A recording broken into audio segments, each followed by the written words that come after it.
आप देखें प्रोडिया TV news. और इस समय जो समय चल रहा है बड़ा परिवर्तनशील चल रहा है। पार्टियों में उथल पुथल मच रही है। भाजपा के कैंडिडेट कांग्रेस में जा रहे हैं, कांग्रेस के कैंडिडेट भाजपा में आ रहे हैं। तो वास्तविकता में हम जानते हैं कि क्यों आदमी एक दल को छोड़कर दूसरे दल में जा रहा है, क्या ऐसा परिवर्तन हो रहा है। इसी कड़ी में आज हम मनोज गुप्ता जी के पास चलते हैं, जिन्होंने 17 वर्ष भाजपा में दिए। क्या ऐसी वजह थी कि भाजपा में उन्होंने अपना त्याग पत्र दिया और आज वो कांग्रेस पर पद लेकर विराजमान है। और क्या उनकी आने वाली, चूंकि युवाओं के बीच में वो अक्सर रहते थे और युवाओं के लिए अक्सर वो कार्य करते थे, उन्हीं की जुबानी हम जानते हैं कि उनको क्या पद मिला और क्या कार्य प्रणाली को लेकर पूरे प्रदेश में वो भ्रमण करने वाले हैं। उन्हीं की जुबानी हम इसको अधिक से अधिक सही ढंग से जान सकते हैं। मनोज जी नमस्कार। मनोज जी, 17 वर्ष आपने भाजपा को दिए और 17 वर्षों बाद क्या ऐसा लगा कि आपने भाजपा का त्याग पत्र भाजपा को दे दिया और कांग्रेस में ज्वाइन हो गए? क्योंकि युवाओं से भी आप जुड़े रहे और जुड़े हैं, तो क्या ऐसे बीच में आया कि भाजपा को छोड़ देना चाहिए अब कांग्रेस में, जबकि कांग्रेस में इस समय बड़ी उथाल-पुथाल चल रही है, काफी बड़े पद पर रहने वाले भी इस समय पदहीन हो गए हैं? क्या कहना चाहेंगे इस विषय पर?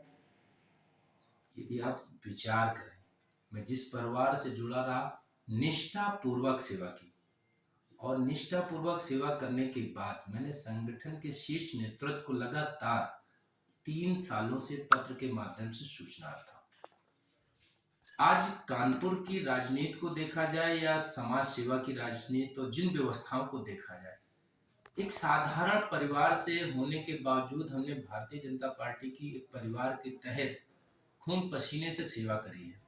सेवा करने के बाद जब शीर्ष नेतृत्व को हम अपनी बात को रखते हैं तो बात अस्वीकार करी जाती है। कहीं ना कहीं आप विचार कर सकते हैं कि परिवार का छोटा सा सदस्य यदि आपसे कुछ बातें करना चाहता है और आप उसको अस्वीकार करते हैं तो उसे कहीं ना कहीं जगह तो बनानी पड़ेगी। दूसरी बात, भारत आजाद होने के बाद कांग्रेस पार्टी ने एक पिता समान इस देश की सेवा करी है। और लड़का, यदि कहते हैं कि एक परिवार का पिता हमेशा एडजस्टमेंट करता है, उन्होंने इस देश के लिए बहुत कुछ महत्वपूर्ण चीजें करी, मगर उन्होंने दिखावा नहीं किया। आज हम महत्वपूर्ण व्यवस्थाओं को लेकर बात करें, आज युवा नीति को लेकर बात करें, जो कि मैं आज युवा नीति एवं अनुष्ठान विभाग से प्रदेश अध्यक्ष बनाया गया है और मैं इसमें पूरे कांग्रेस परिवार को, राष्ट्रीय नेतृत्व को मैं धन्यवाद भी देता हूं कि उन्होंने मुझे इस जिम्मेदारी को सौंपा और समझा।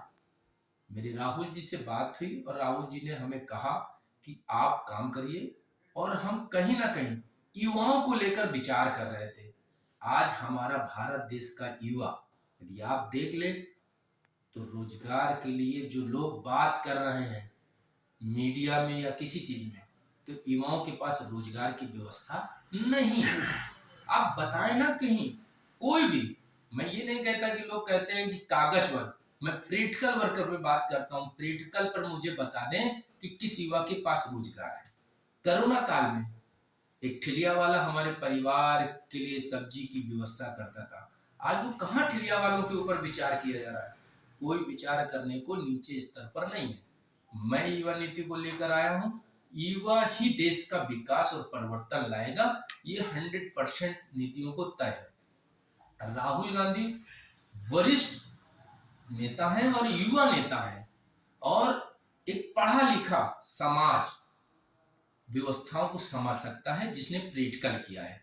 आज राहुल गांधी जी के पहले से परिवार, उसने देश के लिए त्याग किया है, बलिदान दिया है। लोग उस बलिदान को नहीं माने, हम इसको कहते भी नहीं कि लोग माने, क्योंकि लोगों की तरह तरह की भांतियां होती हैं, वो अपनी भांतियों को समझना चाहता है। मगर हम परिवर्तन लाएंगे, इसका निश्चित है, क्योंकि युवाओं की बात करना चाह रहा हूं।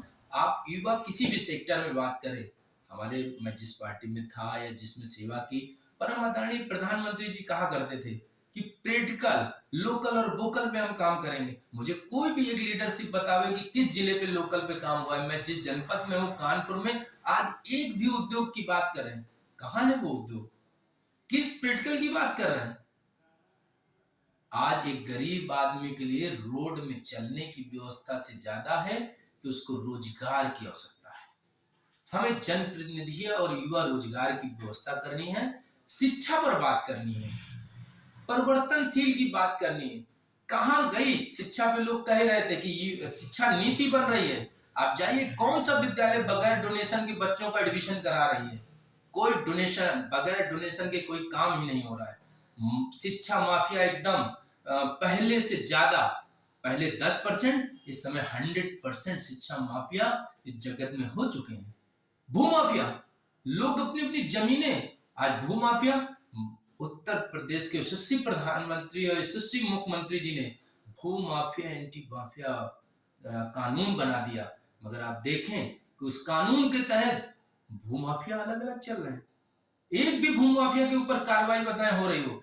कार्रवाई उनके ऊपर हो रही है जो सरकार की बात को मानना नहीं चाहते। आज परिवर्तन की लहर देखें तो मैं जिस परिवार से जुड़ा हूं, लोगों ने हमारी बात को कहा। आप ये देखिए कि गंगा में जो आदमी आ जाए, स्नान कर ले, वो पवित्र हो गया। आज महाराष्ट्र में अशोक चौहान को लेकर देख लीजिए, जय घोटालेबाज, जय जितने लोगों ने गलत किया, वो इस परिवार में आ जाने के बाद वो सत्यवादी हरिश्चंद्र हो गए। ये कौन सी लीला है? आज वही अनिल राजभर जिन्होंने भारतीय जनता पार्टी के तपोवान कार्यकर्ताओं को उल्टी सीधी वार्ता करी थी, यशस्वी प्रधानमंत्री के लिए बात कही थी, आज वही अनिल राजभर हमारे यहाँ कैबिनेट मंत्री होंगे। ये अस्वीकार है। इसलिए मैंने युवाओं के विचार को लेकर मैंने कांग्रेस पार्टी ज्वाइन करी है और बहुत जल्द बहुत अच्छा परिवर्तन आएगा।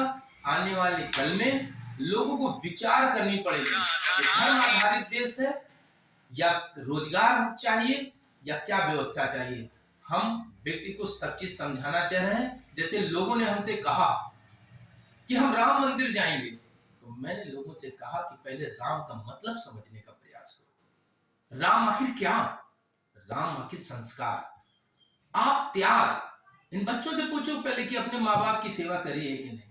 पहले अपने माँ बाप की सेवा करिए, अपने समाज की सेवा करिए, अपने क्षेत्र की सेवा करिए, तब, क्योंकि हर कण में भगवान राम बसे हुए हैं। मेरे दिल में प्रभु राम बसे हुए हैं और हम राम मंदिर के लिए शुभकार हैं। और जो भी है, जब भी राजा बदलाव करता है, तो जिस राजा ने बदलाव किया है, हमने उनकी मेहनत को, उनके चीजों को स्वीकार किया है और बहुत अच्छा स्वीकार किया है और हम सभी को धन्यवाद देते हैं। चल रहा है कि मनोज गुप्ता जी के द्वारा जो विचार रखे गए वो युवाओं को लेकर कहीं ना कहीं प्रेरित है और जल्द ही युवाओं में एक नई प्रेरणा भी देखने को मिलेगी, क्योंकि देश हर पल कुछ ना कुछ बदलता है, करवटें बदलती हैं, अविराम बदलता है और राम के इस देश में कहीं ना कहीं लोगों का स्वाभिमान अपने आप एक ऊंचाई पर जाता है। बने रहे प्रोडिया टीवी न्यूज के साथ। धन्यवाद।